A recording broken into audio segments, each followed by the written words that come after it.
നമ്മുടെ ഇന്ത്യൻ നാവികസേന അവരുടെ സോഷ്യൽ മീഡിയയിലെല്ലാം വാർഷിപ്പുകളെ കുറിച്ചുള്ള ഫോട്ടോസും വീഡിയോസും അപ്ലോഡ് ചെയ്യുന്ന സാഹചര്യത്തിൽ പാകിസ്ഥാൻ ചെയ്ത ഒരു കാര്യം, അവരുടെ JF-17 എന്ന യുദ്ധവിമാനത്തിൽ ചൈനയുടെ PL-15 എന്ന് പറയപ്പെടുന്ന ഒരു air to air missile induct ചെയ്ത് ആ ഒരു ഫോട്ടോ അവർ റിലീസ് ചെയ്തു. മാത്രവുമല്ല, പാകിസ്ഥാനിലെ നിരവധി പ്രതിരോധ വിശകലന വിദഗ്ധർ പറയുന്നത് ചൈനയിൽ നിന്നും ഒരു ട്രാൻസ്പോർട്ട് എയർക്രാഫ്റ്റ് തിരിച്ചിട്ടുണ്ട്.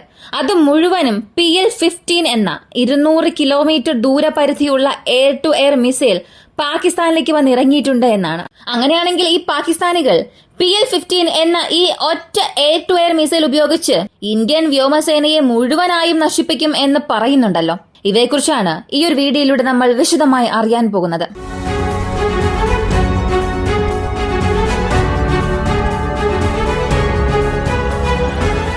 ആദ്യത്തെ കാര്യം, ബിയോണ്ട് വിഷ്വൽ റേഞ്ച് ക്യാപ്പബിലിറ്റി. ഇത് എന്താണെന്നുള്ളത് നമ്മൾ ആദ്യം അറിയണം. ഒരു യുദ്ധവിമാനം മറ്റൊരു യുദ്ധവിമാനത്തെ വിഷ്വൽ കോണ്ടാക്ട് ഇല്ലാതെ, അതായത് ആ യുദ്ധവിമാനത്തെ കാണാതെ തന്നെ 50-60 കിലോമീറ്റർ ദൂരെയുള്ളപ്പോ തന്നെ ഒരു മിസൈൽ ഉപയോഗിച്ച് ആ യുദ്ധവിമാനത്തെ വെടിവെച്ച് വീഴ്ത്തുക. ഇതാണ് ബിയോണ്ട് വിഷ്വൽ റേഞ്ച് കോമ്പാക്ട്. ഈ ബിയോണ്ട് വിഷ്വൽ കോമ്പാക്റ്റിൽ ഒരുപാട് മിസൈൽസ് ഉണ്ട്. 100 കിലോമീറ്റർ ദൂരപരിധിയുള്ള 200, 300, ചില രാജ്യങ്ങൾ 500 കിലോമീറ്റർ റേഞ്ചുള്ള എയർ ടു എയർ മിസൈലുകൾ വരെയും ഡെവലപ്പ് ചെയ്യുന്നുണ്ട്. ഇതിൽ നമ്മൾ വളരെ പ്രധാനമായി അറിയേണ്ട ഒരു കാര്യം, 100 മുതൽ 200 കിലോമീറ്ററിനുള്ളിലെ ഈ മിസൈലുകളെ കൊണ്ട് മാത്രമേ ഫൈറ്റർ യുദ്ധവിമാനങ്ങളെ വെടിവെച്ച് വീഴ്ത്താൻ സാധിക്കൂ. 300 കിലോമീറ്റർ കഴിഞ്ഞുള്ള മിസൈലുകളെ കൊണ്ട് 300 കിലോമീറ്ററും കഴിഞ്ഞുള്ള മിസൈലുകൾ ഉപയോഗിച്ച് ഫൈറ്റർ വിമാനങ്ങളെ വെടിവെച്ച് വീഴ്ത്താൻ കഴിയില്ല. കാരണം ഈ ഫൈറ്റർ വിമാനങ്ങൾ എന്നത് വളരെ വേഗത്തിലായിരിക്കും സഞ്ചരിക്കുക.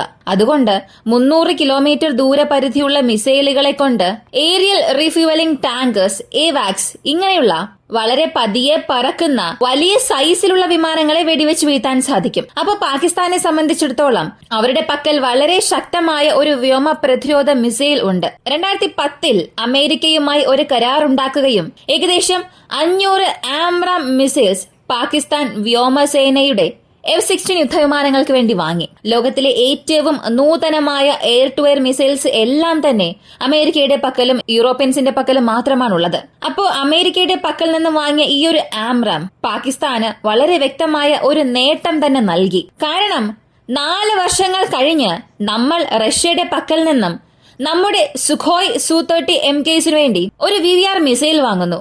അതാണ് R-77. ഈ R-77ന്റെ റേഞ്ച് വെറും 80 കിലോമീറ്റർ മാത്രമാണ്. അപ്പോ പാകിസ്ഥാനുമായി താരതമ്യം ചെയ്യുമ്പോൾ നമ്മുടെ റേഞ്ച് 20 കിലോമീറ്റർ കുറവായിരുന്നു. കൂടാതെ R-77ൽ റഷ്യയുടെ പരിശീലനം അതെങ്ങനെയാണെന്ന് അറിയണ്ടേ? R-77 ഒരൽപ്പം അൺറിലയബിൾ ആണ്. അതുകൊണ്ട് ഒരേ സമയത്ത് റഡാർ ഗൈഡഡ് R-77ഉം അയക്കും, അതേസമയം തന്നെ ഇൻഫ്രാറെഡ് ഗൈഡഡ് R-77ഉം അയക്കും. അപ്പോ 2 മിസൈലുകളും ഒറ്റ സമയത്ത് ഒരു എയർക്രാഫ്റ്റിനെ നോക്കി അയക്കും. എങ്കിൽ മാത്രമേ രണ്ടിൽ ഏതെങ്കിലും ഒന്നവിടെ പ്രവർത്തിക്കുകയും വിജയിക്കുകയും ഉള്ളൂ. ഇങ്ങനെ ചെറിയ ചെറിയ പ്രശ്നം R-77ൽ ഉണ്ടായിരുന്നു. R-77 കൃത്യമായ ഒരു എയർ ടു എയർ മിസൈൽ അല്ല. പകരം നമ്മൾ യൂറോപ്യൻസിന്റെ പക്കൽ നിന്നും ഇസ്രായേലിന്റെ പക്കൽ നിന്നും ഇമ്പോർട്ട് ചെയ്ത പൈത്തോൺ, ടെർബിൻ പോലുള്ള എയർ ടു എയർ മിസൈൽസ് ആണ് വളരെ അഡ്വാൻസ്ഡ് ആയിട്ടുള്ള ആംറാമിന് തുല്യമായ ഒരു മിസൈൽ. അങ്ങനെ 2019 തന്നെ നമുക്ക് മനസ്സിലായി ഇന്ത്യൻ വ്യോമസേന VVRൽ എത്രത്തോളം ലാഗ് ആകുന്നു എന്ന്. കാരണം പാകിസ്ഥാന്റെ F-16 വിമാനങ്ങൾ നമ്മുടെ മിഗിനെ വെടിവെച്ചു വീഴ്ത്തി. നമ്മുടെ മിഗ് വിമാനം പാകിസ്ഥാന്റെ F-16നെ വെടിവെച്ചു. ഇത്രയേറെ നമുക്ക് നഷ്ടം സംഭവിച്ചതിന് കാരണം പാകിസ്ഥാന്റെ VVR ക്യാപ്പബിലിറ്റി ആയിരുന്നു. അങ്ങനെ 2019 മുതൽ ഇന്ന് വരെയും ഇന്ത്യൻ വ്യോമസേനയുടെ VVR ക്യാപ്പബിലിറ്റിയുടെ ഒരു സാഹചര്യം എങ്ങനെയാണെന്ന് നോക്കിയാൽ അത് പൂർണ്ണമായും വ്യത്യസ്തമായി മാറി. ആദ്യത്തെ കാര്യം, R-77 നൂതനമായ ഒരു വകഭേദം റഷ്യക്കാർ വികസിപ്പിച്ചു. ഈ അഡ്വാൻസ്ഡ് ആയിട്ടുള്ള വേരിയന്റിന്റെ റേഞ്ച് എത്രയാണ് എന്ന് നോക്കിയാൽ 120 കിലോമീറ്റർ. അപ്പോ 120 കിലോമീറ്റർ ദൂരപരിധിയുള്ള ഈ നൂതന R-77 വേരിയന്റ് 2019 ശേഷം 400 എണ്ണം അവർ ഉൽപ്പാദിപ്പിച്ചു. ഈ 400 R-77 അഡ്വാൻസ്ഡ് വേരിയന്റ് ഇത് നമ്മുടെ സുഖോയ് Su-30 MKസിലേക്ക് വരും. അടുത്ത ചെയ്തത് ഇസ്രായേലിന്റെ ടർബി എന്ന ഒരു മിസൈൽ. ഇത് 100 കിലോമീറ്റർ ദൂരപരിധിയുള്ള ബിയോണ്ട് വിഷ്വൽ റേഞ്ച് മിസൈലാണ്. ഈ ഒരു മിസൈലിനെ കൊണ്ടുവന്ന് നമ്മുടെ തേജസിൽ അല്ലെങ്കിൽ ജാഗ്വാർ, സുഖോയ്, സു-30സിലോ ഇൻഡക്ട് ചെയ്യാം എന്നുള്ള ഒരു ശ്രമത്തിൽ ഇറങ്ങി. എന്നാൽ അങ്ങനെ ഇറങ്ങിയതിനു ശേഷം നമ്മൾ തീരുമാനിച്ചത് ഇതിനേക്കാൾ നല്ലതായി തന്നെ നമ്മുടെ ആസ്ട്ര മാർക്ക് മിസൈൽസ് ഉണ്ട്. അതിനാൽ ആസ്ട്ര തന്നെ ഇൻഡക്ട് ചെയ്യാം എന്ന് കരുതുകയും ആസ്ട്ര മാർക്ക് 1ന്റെ ഇൻഡക്ഷൻ നമ്മൾ ആരംഭിച്ചു. ആസ്ട്ര മാർക്ക് 1 2021 തന്നെ ഏകദേശം 450 സംഖ്യ ഇന്ത്യൻ വ്യോമസേനയിൽ ഇൻഡക്ട് ആയിട്ടുണ്ടായിരുന്നു. ആസ്ട്ര 1ന്റെ റേഞ്ച് ഏകദേശം 110 കിലോമീറ്റർ ആണ്. കൂടാതെ ടെസ്റ്റിംഗിൽ ടെർബിയെ കമ്പയർ ചെയ്യുമ്പോൾ ആസ്ട്രയുടെ പെർഫോമൻസും വളരെ നന്നായിരുന്നു. കൂടാതെ ആസ്ട്ര മിസൈൽസിന്റെ കോസ്റ്റും വളരെ കുറവായിരുന്നു. 1/3 ഭാഗം മാത്രമേ ഉള്ളൂ. അതിനാൽ തന്നെ ഇന്ത്യൻ വ്യോമസേനയ്ക്ക് ആസ്ട്ര സീരീസിൽ ഒരു വിശ്വാസം വന്നു. ആസ്ട്രയുടെ മാർക്ക് 2, മാർക്ക് 3 വേരിയന്റ്സ് വളരെ പെട്ടെന്ന് ഡെവലപ്പ് ചെയ്യണം എന്നാവശ്യപ്പെടുകയും അതിന്റെ അപ്രൂവൽ നൽകുകയും ചെയ്തു. ഇപ്പോൾ മാർക്ക് 2, മാർക്ക് 3 ഇവയെല്ലാം ഏത് സ്റ്റേജിലാണുള്ളതെന്ന് നമുക്കറിയാം. മാർക്ക് 2 ടെസ്റ്റിംഗ് അവസാനിച്ചു, ഇൻഡക്ഷൻ പ്രോസസ്സിലാണ് ഉള്ളത്. മാർക്ക് 3 SFDR സാങ്കേതിക വിദ്യ ടെസ്റ്റ് ചെയ്തിട്ടുണ്ട്. അത് വീണ്ടും ഒരു 2 വർഷത്തിൽ ഇൻഡക്ട് ആകും. അപ്പോൾ 2019 ശേഷം VVR എന്ന ക്യാപ്പബിലിറ്റിയിൽ പാകിസ്ഥാനുമായി നമുക്ക് ഒരു നെഗറ്റീവ് ഉണ്ട് എന്ന് മനസ്സിലാക്കിയപ്പോൾ ആസ്ട്ര സീരീസിനെ അകത്തേക്ക് കൊണ്ടുവന്നു.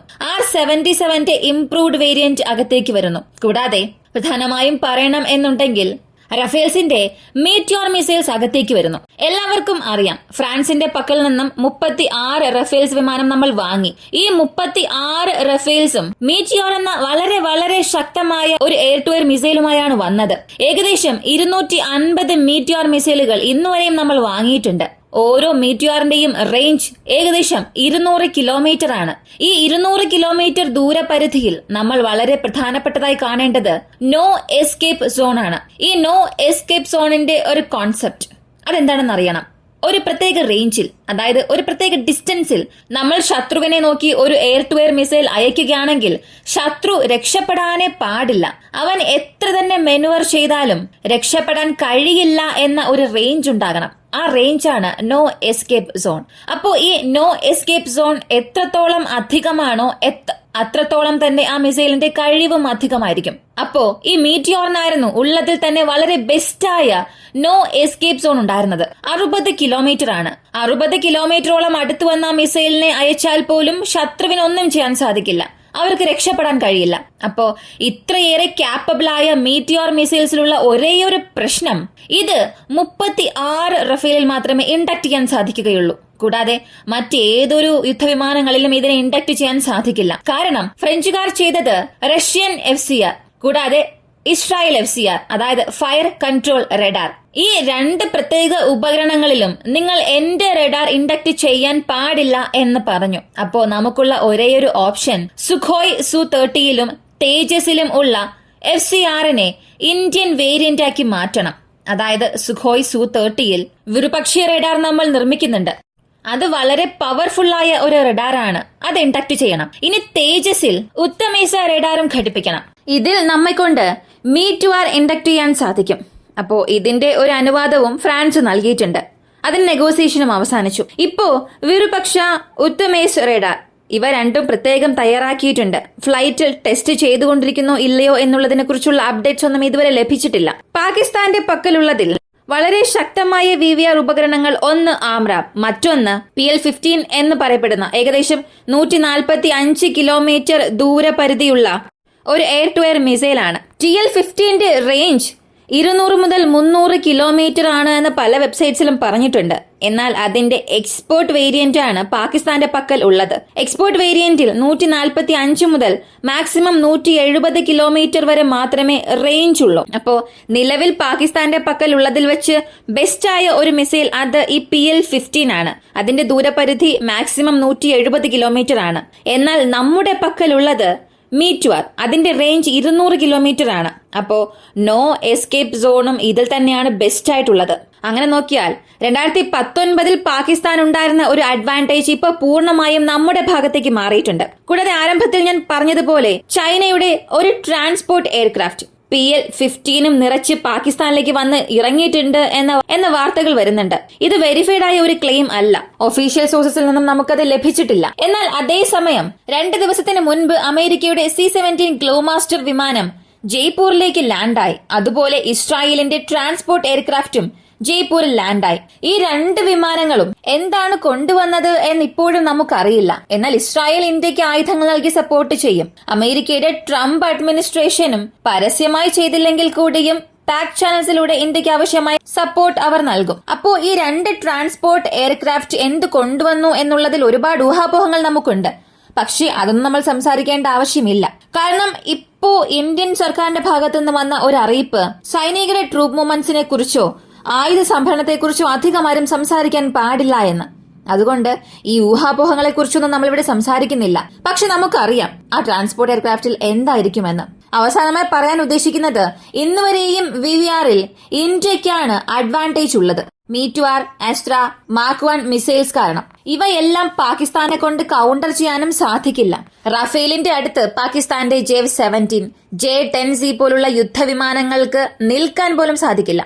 F-16സിലുള്ള ആംറാം നമ്മുടെ സുഖോയ് Su-30സിന് ഒരു വലിയ ടഫ് നൽകിയേക്കാം. എന്നാൽ സുഖോയ് Su-30സിൽ ഒരുപക്ഷെ അതിലും സുപ്പീരിയർ ആയ air to air missiles induct ചെയ്യുകയാണെങ്കിൽ സാഹചര്യം വീണ്ടും വ്യത്യസ്തമായി തന്നെ മാറും. എന്തായാലും ഇവയെല്ലാം നമുക്ക് കണ്ടു തന്നെ അറിയാം. ഈ ഒരു വീഡിയോയെ കുറിച്ചുള്ള നിങ്ങളുടെ അഭിപ്രായം കമന്റിൽ പറയുക. കൂടുതൽ അപ്ഡേറ്റ്സ് അറിയാനായി വോയിസ് ഓഫ് വിക്കി എന്ന നമ്മുടെ ഈ ചാനൽ സബ്സ്ക്രൈബ് ചെയ്യുക. മറ്റൊരു വീഡിയോയുമായി വീണ്ടും കാണാം.